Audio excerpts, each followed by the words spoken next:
ભાવનગર જિલ્લાના તળાજા તાલુકાના સરતાનપર બંધારાની કામગીરીને લઈને ભ્રષ્ટાચારના આક્ષેપો સામે આવ્યા છે। સરતાનપરના સરપંચ સહિત દકાના તરસરા, ખંડેરા અને અન્ય ગામોના સરપંચોએ સ્થળનું નિરીક્ષણ કરી, જેમાં તેમણે જણાવ્યું કે ઉપયોગમાં લેવાતું મટીરીયલ નબળી ગુણવત્તાનું છે। અગાઉ ધારાસભ્ય ગૌતમ ચૌહાણે પણ આ બંધારણની મુલાકાત લઈને સૂચના આપી હતી કે વિકાસના કામમાં ભ્રષ્ટાચાર નહીં થવા પામે, તેમ છતાં આક્ષેપો સામે આવ્યા છે। હવે આ મામલે યોગ્ય તપાસ કરવાની જરૂરિયાત ઊભી થઈ છે।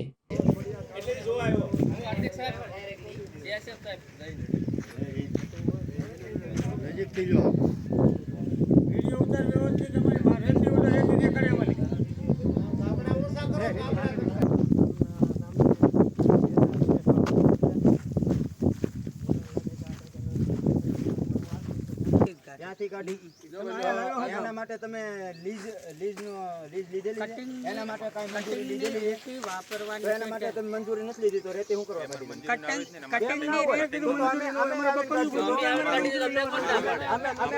અમારી વાત સાંભળો, અમારે અહીંયા કામ કરવાનું કટિંગ કરવાનું છે,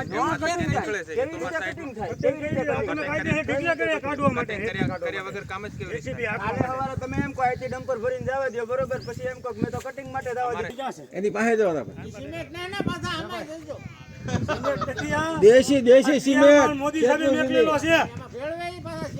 આ ભાજપની સરકારે તૈયાર માલ બનાવીને મેકલેલો છે। ક્યાં ભાઈ 2 મિનિટ વાતો કરવામાં ફાયદો થાય, 2 મિનિટ करोड़ों वातों आजा भाई इधर आजा मेरे दोस्त, तो धोने के लिए कहाँ रखोगे इसको, कहाँ इसमें तो धोओगे आप? ભાઈ ઈ રેતી નથી, બધો આ ગારો જ છે, બરાબર? આ ગારો છે, ઉપર થોડીક અહીંથી કાઢી રેતી ધૂળ વાળી રેતી ભેગો ગારો નાખેલો છે, ઉપર જે માનો કે જે કોને આ બધો ગારો જ છે, એક ગારો।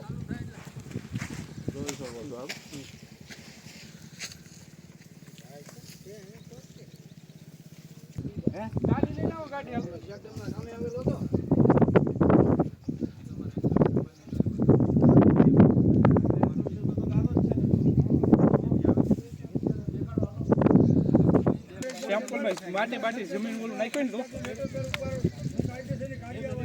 તમારે કોન્ક્રીટ પાયા આ રીતે કોન્ક્રીટ પાયામાં કરવાનું છે, પાણીથી સાફ કરો તો આ રીતનું ભાઈ અર્જુનભાઈ આપણો આ રેતીનું કોન્ક્રીટ પાયામાં કરવાનું નથી। તમારા પ્લાન એસ્ટિમેટ, તમારો વર્કઆઉટ બધું આખું તમારે ટેન્ડરની કોપી આપો, બરોબર? તમારું જે કામ જે સારું થાય એમાં અમારો બધા ગામોનો સહકાર છે, અને નકર અમારે આવું હાલવા દેવાનું નથી।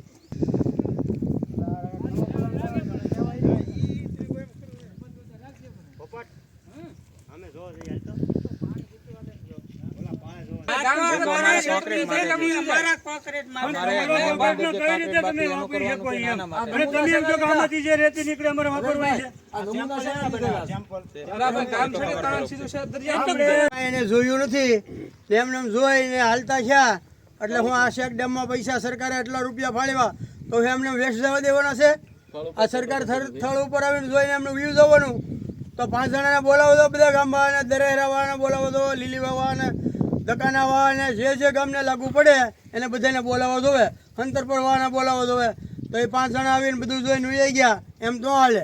આ સરકારના પૈસા વેડફાય છે, એટલે સરકારના પૈસા વેડફાવા દેવાના નથી। તળાજા તાલુકાનું ખંડેરા ગામના સરપંચ, હવે જે 35 વર્ષથી મહેનત કરીને બંધારો મંજૂર થયો તો 35 મહિના પણ ન હાલે એવી કામગીરી થઈ રહી છે અત્યારે।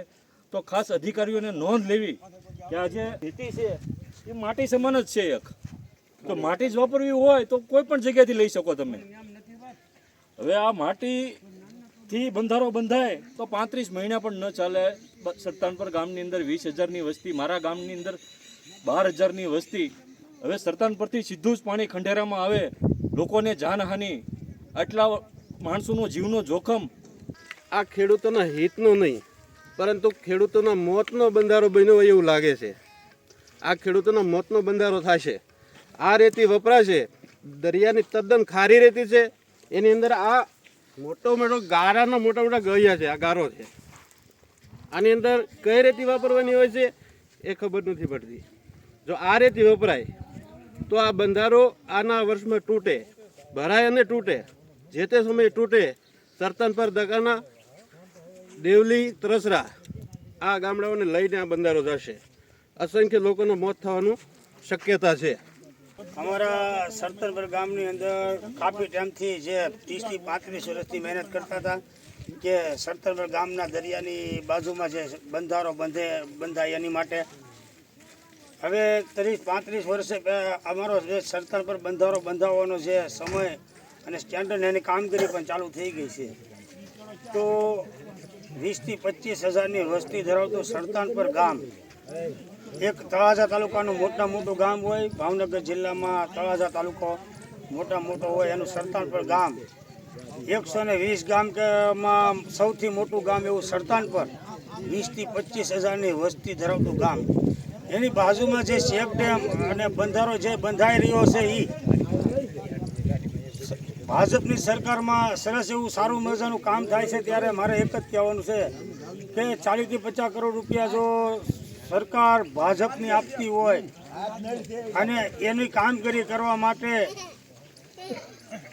ખરાબ મટીરિયલ જે નદીમાંથી લાવીને આ ક્ષેત્ર નદીની રેતી માટીવાળી આમાં એ લોકો એમ કહેવાય છે કે અમારે આ લોકોને આ જ રેતી વાપરવાની છે. તો મારે સરકારને એટલું જણાવવાનું કે ભાઈ માટીવાળી રેતી જો કોઈ એના ઘેરે ન વાપરતા હોય તો આમાં 15 ગામનો સમાવેશ થાય છે. જે મીઠો શેક ડેમ બંધાવવામાં આવે છે. કુંવરજીભાઈ બાવળિયા જે આવીને અહીંયા ઉદ્ઘાટન કરી ગયા છે, મોટી બધી વાતો કરી છે કે ભાઈ સરસ મજાનો શેક ડેમ બની જઈ રહ્યો છે. ત્યારે આ ગામની અંદર મોટા પાયે માટીનું કામકાજ શેક ડેમમાં માટીની રેતીથી શેક ડેમ બનાવવામાં આવે તો આની કોઈ આવરદા રહે નહીં.